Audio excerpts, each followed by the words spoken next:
Good day. I'm Scott Mitchell. This is Speaker Charles McCall. Good to see you again, Mr. Speaker. Great to see you, Scott. We have a debate in Oklahoma now about education reform. Up to date, the House passed the package, went over to the Senate. They made some amendments, and it appears that from all indications, it's going to be some negotiations or something moving forward to get this to the finish line. So I probably haven't summed it up very well there, but in terms of what people are expecting. The media is really fascinated by this discussion. So, could you just summarize where we're at in this particular discussion in Oklahoma? You bet, Scott. House of Representatives is always committed to getting good policy enacted and for the people of the state of Oklahoma during session. We don't take we don't take the time that we're away from our constituents and our families to be here at the state capitol to be able to act 4 months during the year on legislation that's important to the state. We're going to maximize our time up here. We are, and we are going to continue to push and keep pitching to get these good policies accomplished for the people of the state of Oklahoma. The discussion that's out there in the media, which is not always reality, is that the House and the Senate are at loggerheads on moving forward with this. Your thoughts about where we're at in terms of people of goodwill trying to get to the finish line with an education reform package? Right, absolutely, and the Senate. We've looked at the Senate's amendments to the plan, and once again, they just fall short on the front of every parent, every student, every teacher, and every school district in the state of Oklahoma winning. And so we will not be accepting uh, this round of ideas from the Senate.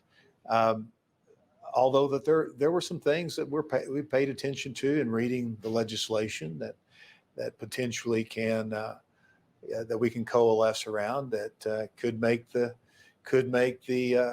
bill, I think better overall policy. It's some give and take, but ultimately I think you're gonna see the House is going to keep working on this and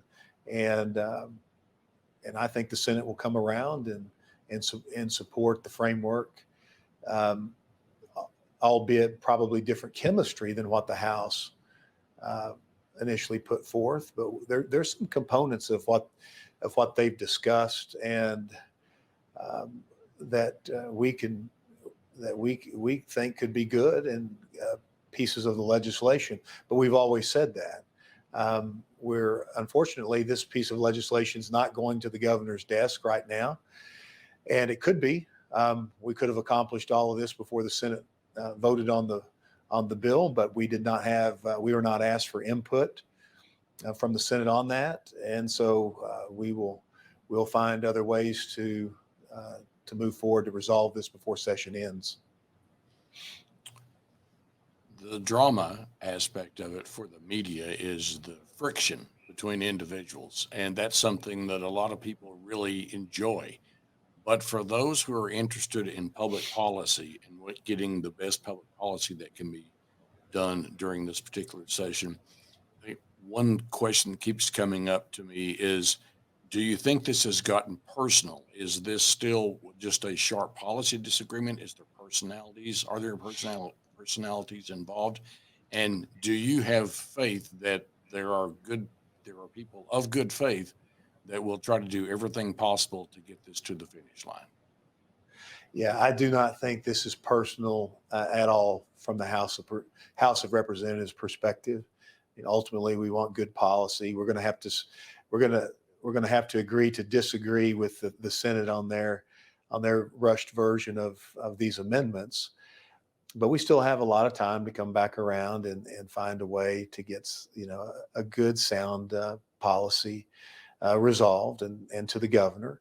Uh, I want to say and express my appreciation to the governor of the state who's been supportive of the House plan. And once again, there's no pride in authorship with the House's bill. or with, and if you want to call it the McCall bill because my name's on it, there's no pride in authorship. We just want the House's vision. They asked me to run this bill. And the House's vision is every student, every parent, every school, and every teacher in the state of Oklahoma win. How we get to that, we're not, there's no pride there. But ultimately, we just want to see policy that works well in every part of the state and benefits everyone. And so we think we think that's good policy in itself. My last question today is the following. What are the steps that will be taken now, technically, in moving forward? Well, interesting. That's a great question. There are a lot of different options that can be pursued at this point, starting with, the Senate this week, before we take any action on their amended bills, they could recall the bill and re-amend it and send it back to us if there's an agreement on a structure. We could reject Senate amendments to the House bill and send it to conference and work out the policy in a conference committee. That's one path, and there's other paths as well. Once there's an agreement, there can be a new piece of legislation introduced under joint rules also. So we'll see where this being Monday, Scott, tomorrow is our weekly meeting. The president pro tem of the Senate, myself as the speaker, and the governor, we have breakfast every week, and we'll just kind of see what their temperature is. But the House is resolved to get good education policy accomplished this session, and to give families, every parent, every student, a choice as to where their kids and how they are educated. And we are committed to making sure that every teacher receives a pay raise this year, not just those under the minimum salary schedule, and every school district receiving money to pay for those teacher pay raises and wraparound services that and enhanced curriculum that many of our 517 school districts across the state need. Mr. Speaker, thanks for your time. I'll buy breakfast, by the way, for all of you if I could just bring my camera. Well, Scott, I'll have breakfast with you anytime. Okay, all right. Well, and you don't even have to buy. Okay, sounds great. All right. Well, thanks for this update on this. It's been an interesting weekend. Appreciate you, and see you soon. Yes, sir. Thank you.